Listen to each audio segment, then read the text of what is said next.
ಇನ್ನು ಅಯೋಧ್ಯೆ ಎಲ್ಲ ಬೆಳವಣಿಗೆಗಳಿಗೆ ಸಾಕ್ಷೀಭೂತಳಾಗಿ ನಿಂತಿರುವಂಥವಳು ಅಂತಂದರೆ ಸರಯೂ ನದಿ ತೀರದಲ್ಲಿ ಒಂದು ಲೆಕ್ಕದಲ್ಲಿ ಹಬ್ಬದ ವಾತಾವರಣ, ಸಡಗರ ಸಂಭ್ರಮ ಅಲ್ಲಿ ಮನೆ ಮಾಡಿದೆ.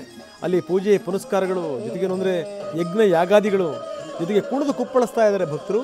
ಸರಯೂ ನದಿ ತೀರದಲ್ಲಿ ಯಾವ ರೀತಿ ಸ್ನಾನ ಪೂಜೆ ಪುನಸ್ಕಾರಗಳು ನಡೀತಾ ಇವೆ, ಭಕ್ತಾದಿಗಳು ಯಾವ ರೀತಿ ತಮ್ಮ ಭಕ್ತಿಯ ಪರಾಕಾಷ್ಠೆಯನ್ನು ಮೆರಿತಾ ಇದ್ದಾರೆ ನಾವು ತೋರಿಸ್ತಾ ಇದ್ದೀವಿ.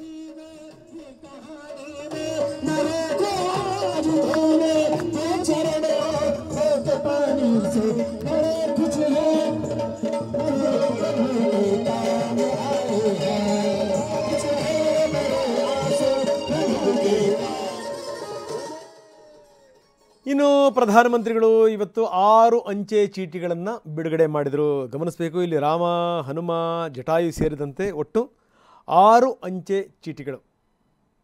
6 ಅಂಚೆ ಚೀಟಿಗಳನ್ನು ಪ್ರಧಾನಿ ಮೋದಿ ಇವತ್ತು ಬಿಡುಗಡೆ ಮಾಡಿದ್ದಾರೆ. ಅದರಲ್ಲಿ ರಾಮ ಮಂದಿರ ಇದೆ. ರಾಮ ಮಂದಿರ ಜೊತೆಗೆ ರಾಮನ ಅಂಚೆ ಚೀಟಿ, ರಾಮ, ಸೀತಾ, ಹನುಮ, ಜಟಾಯು, ಶಬರಿ, ಈ ರೀತಿ 6 ಅಂಚೆ ಚೀಟಿಗಳನ್ನು ಇವತ್ತು ಪ್ರಧಾನಿ ಅನಾವರಣ ಮಾಡಿದರು.